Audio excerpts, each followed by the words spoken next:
The first CC album starts off with Shredded Humans. It's like the band's mission statement almost. We shall have many humans shredded. Our other songs will be about human shredding, and if you're into human shredding as we at CC are, then you will enjoy watching us shred many more humans in our songs on many albums to come. Yup. Edible Autopsy, on the other hand, reveals a weak side to the early, and very young, Cannibal corporistas. The grasp of the English language is somewhat lacking. An autopsy cannot be eaten, hence whether you consider it edible or not edible becomes a moot point. Sort of like saying a happy chair. Mangled also shows that these were the band's first steps, their baby steps so to speak. Such a simplistic title. If this song had been made a few albums later it would have been called Mangled, Torn, and imprinted up a daemon's very bloody cavities, or something like that. Scattered Remains, Splattered Brains is another melodic feast, and so optimistic. It's about a human body after a sadistic demon has had his way with him, but it focuses more on the brains than the other remains, hence the more brain-orientated title, as opposed to many other Remains-themed CC songs that deal more with a variety of body parts when a demon had torn a carcass apart. The advantage is that more details can be obtained about the brain, that is the exact manners and ways in which a brain can be scattered by a professional, and highly skilled, demon. Plus, the focus on brain underlines the highly intellectual nature of CC. It is indeed a thinking man's band, hence why a brain gets mutilated. Okay, so it was the brain of a lobotomized zombie, but who's so say lobotomy zombies don't have a sophisticated nature? Born in a Casket was originally a nursery rhyme, from what I gather, about a baby demon whose father demon dumped his mother demon into a casket and let her get on with the birth without any help. But lest you think the father demon was a bad father, which in fact he wouldn't mind being called, since he prides himself for his evil as all demons do, this is the way all demons do it. No nanny demons, no nanny nurses. A mother demon needs to do it all by herself, in a casket if need be. Rotting Head once again focuses on the thinking part of a carcass, which is almost like a thinly veiled plea by CC to be accepted into the intellectual circle of pompous rock bands. You know, all those indie rock bands made up of skinny slackers that shame any and all philosophers in their quest to be the ultimate quasi-intellectual hipster band. Proof? Well, this song has twice as many long words as other CC songs, so that definitely shows that extra effort had been made by CC's resident poet to intellectualize, even more, their profound lyrics. The Undead Will Feast is a bit of a disappointment for us bloodthirsty CC fans because it doesn't say when zombie demon homicidal lunatics will feast. What if they plan to feast in 2034? That's way too far. Bloody Chunks, a skull full of maggots, and buried in the backyard round off the rest of this cheerful collection of maggot-rotting tales.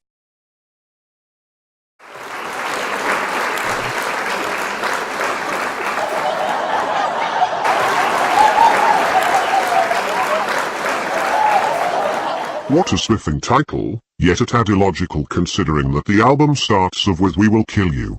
How is that suicide then? "I Will Kill You" is so awesome. Mainly because it has such short words. It's the first time I didn't have to look up a word in a dictionary or Google Corpse Translate. Plus, it feels so interactive. I can almost envision a CC band member saying this directly to me, their greatest fan. What an honor it would be to get stabbed, decapitated, smashed, impaled, crushed or annihilated in some other way by an actual CC musician. Guys, would you be so kind as to eat me too afterwards? Disposal of the body. After being killed by the CC guys, my disposal would logically be the next order of business. The song is fantastic, because despite the usual dull riffs the lyrics are very detailed about how they plan to chop me up. All I will reveal is that they feed my legs to hungry crocs. Buy the CD to find out the rest. Sentenced to Burn is the third installment in the fan-killing trilogy that starts off the album.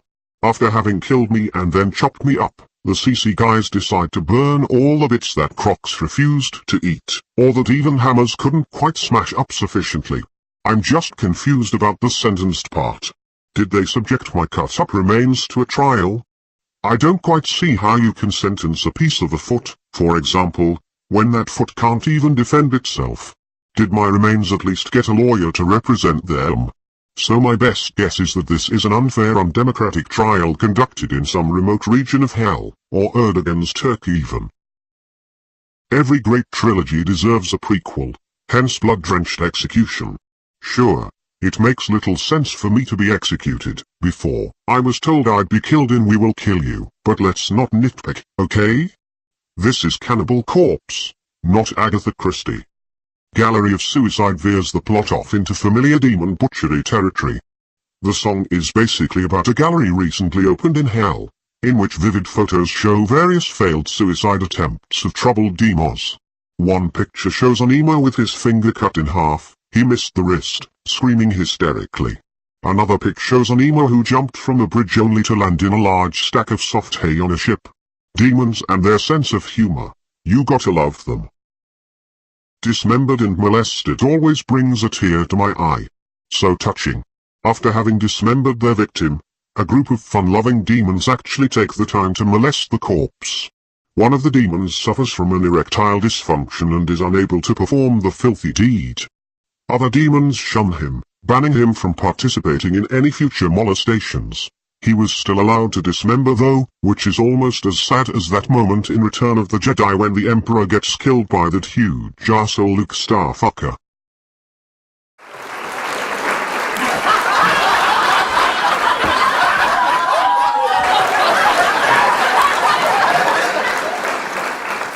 Gore obsessed? Really? You don't say. Never has the joy of necrocannibalism been so masterfully expressed visually, than on the cover of this album. A bald, toothless, middle-aged zombie smiles like a child as he raises a brain he had just found in one of the heads of the corpses lying around in this Gehenna paradise world, concocted by CC's favorite artist.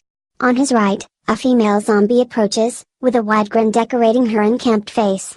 Whoever said zombies have to be slow, somber depressives stumbling around like cretins? Cannibal Corpse introduced their oxygen-starved fans to a whole new side of zomboidal existence, that had been hidden from our view by anti-zombie propagandist minimalists such as Romero, Salvini, and Stephen King. Is the female zombie smiling because she expects the other one to share the brain with her? Who does the brain belong to? Certainly not to a CC member. Lyrically, CC have started to repeat themselves. Hatchet to the head is conceptually a little too close to hammer smashed face. Whether a head is hatcheted, or a face smashed with a hammer, is a trifle of a difference which only the most nitpicky lawyer might delve into. I, for one, think it's the same damn thing. Savage butchery is another lyrical disappointment. It's too vague. What is being savagely butchered? CC used to focus more on specific body parts and the extreme harm that had been implemented on them by various zombies, and other Catholic priests. It's the fine detail we fans of CC want, not broad strokes. Hung and bled is certainly not a bad little monstrosity, but the song fails in that it doesn't inform us how long the hanging and the bleeding lasted. Yet more vagueness is to be found in mutation of the cadaver. How long does the mutation last? We never find out. Sniffle, also no info whatsoever in dormant bodies bursting as to why they are bursting. If they're dormant they shouldn't burst, period. Unless of course someone put TNT into them beforehand, but the song makes no mention of any kinds of explosives at all. When death replaces life is an abomination, as we witness CC move too far away from their symbol roots. The lyrics are far too philosophical for my hammer-smashed brain, far too intellectual. Please, guys, stick to the simple stuff. Drowning in viscera is nice and cozy, easy to understand. My last complaint is the order of the songs. Compelled to Lacerate should be the opening track, as it neatly introduces the listener into the complex motivations behind a sadistic killer.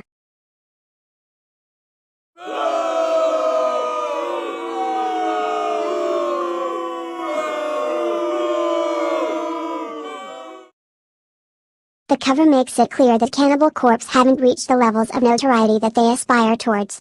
This time they send a very clear message to their fans.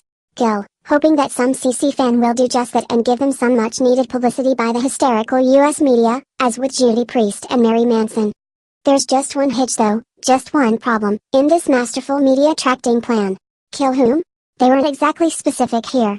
Kill ants? Flowers? Aliens? Harmful bacteria? Methinks Cannibal Corpse have spent so much time over the 20+ years of their existence perusing through medical journals that they are now surely ready to finally do their exams at any medical college, and then finally get real jobs. After spending several weeks in the mortuary, actually cutting up these corpses the way they have depicted it in dozens of tracks, I'd like to see if their enthusiasm for the butchered dead remains as high as it's so far been. If you ever one day decide to study meat hook sodomy during Barbaric Bludgeonings 101, don't be too surprised if you see a long-haired ex-CC member standing in front of the blackboard. The music on Kill is just another batch of dull riffs you've all heard before, unless you're just a 12-year-old kid who happens to hold his first ever death metal album in Kill. Kid, you're so lucky. You get to experience tracks like Brain Removal Device, 5 Nails Through the Back, and Necrosadistic Warning as if they were actually fresh and original. Alas, even the meat falling off a 930-year-old zombie in track number 8 is more fresh than this music.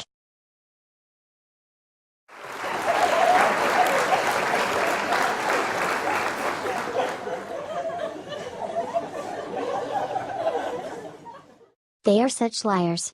If you expect live cannibalism at any of their shows, think again. Instead of live cannibalism, you get mostly second-rate death metal played by a couple of fat Americans. No one and nothing gets eaten, except perhaps hundreds of your ears' tiny hairs that get sacrificed to Satan after having to listen to 1 hour of this monotonous low-end crap. I consider CC to be a bunch of immoral bastards, because if you promise your fans cannibalism, then you ought to deliver on it. Not to mention that the abdominal bum regions of the average CC member provide ample opportunity and material for truly grotesque and fun on-stage cannibalism to take place. I always thought that stripped, raped, and strangled, fed with a knife, and I-cum blood should be played as a manly. Sort of as a sadomasochistic tribute to cheerful death Metlian sexuality. I have a bone to pick, a stripped, raped, and strangled bone, of course, with the ardor of the songs. Shouldn't I Will Kill You be the opener? Additionally, disposal of the body should be the last song, using basic logic. I mean, you can't dispose of a body, and then smash its face with a hammer. The whole point of the word disposal means that you're not in the direct vicinity of the body anymore, especially if you bury it in the woods, miles away from where you reside, which I assume is a rundown redneck cottage in the middle of nowhere. First you smash a face hammer-wise, and then dispose of the body. Hammer-smashed face should precede blowtorch slaughter. Any self-respecting sadistic killer knows that first you torture the fac, and then, proceed with the implementation of blowtorches and other things fire-related.